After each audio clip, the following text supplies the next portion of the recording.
যে বড় বড় মূর্তি বানাচ্ছে এবং সেই মূর্তি ভারতীয় কমিশনার এসে উদ্বোধন করতেছে।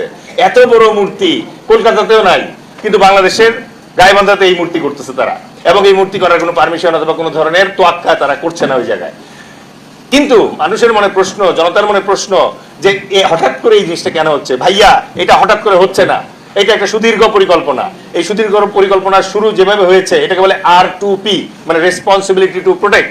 এই রেসপন্সিবিলিটি টু প্রোটেক্টের উসিলায় দ্বিতীয় বিশ্বযুদ্ধের সময় হিটলার চেকোস্লোভাকিয়া দখল করছিল সুদেটানল্যান্ড দিয়ে। এই R2Pর উসিলায় ক্রিমিয়া দখল করছিল পুতিন। এই R2Pর উসিলায় লিবিয়ার গাদ্দাফিকে হত্যা করছে নেটো বাহিনী।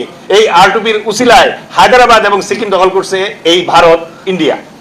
সুতরাং এই কারণে তারা যেটা পরিকল্পনা করছে এই জায়গায়, সেটা হচ্ছে যে শিলিগুড়ি করিডোর নামে যে চিকন করিডোরটা আছে, এই করিডোরটার উপরেই হচ্ছে তিব্বত এবং চায়না।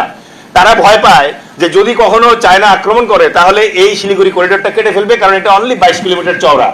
এখন এটা যদি তারা উপর থেকে কেটে দেয় তাহলে কি হবে? মেইনল্যান্ড ইন্ডিয়ার সাথে সেভেন সিস্টার্স এবং সিকিম সহ 8টা রাষ্ট্র আর যোগাযোগ করতে পারবে না।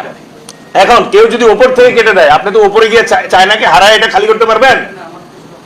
চায়না তো উপরে আছে, আপনি তো উপরে যেতে পারতেছেন না, তাহলে নিচ দিয়ে যাওয়া লাগবে এটা খালি করার জন্য অথবা দখল করার জন্য।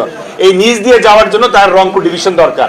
এই রংপুর ডিভিশনটা তার দরকার এই কারণে সে যেটা বলছে, বাংলাদেশকে $10 বিলিয়ন সাধবে, যে $10 বিলিয়ন টাকা দিব, এই টাকা দিলে পরে রংপুর আমাদেরকে বিক্রি করে দিবেন।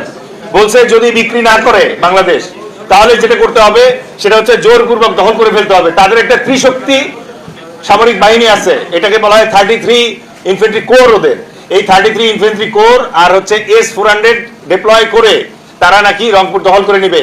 আমি বলি নাই, বানায় বলি নাই, শুভেন্দু বলে নাই, বাংলাদেশের গাজাপট্টি বলা সস্তা ইন্ডিয়ান পলিটিশিয়ান বলে নাই, ইন্ডিয়ার 1 নাম্বার যে বুদ্ধিজীবী তার নাম ভারত কর্নার, সে বলছে এই কথা। হয় টাকা দিয়ে বিক্রি করবে রংপুর,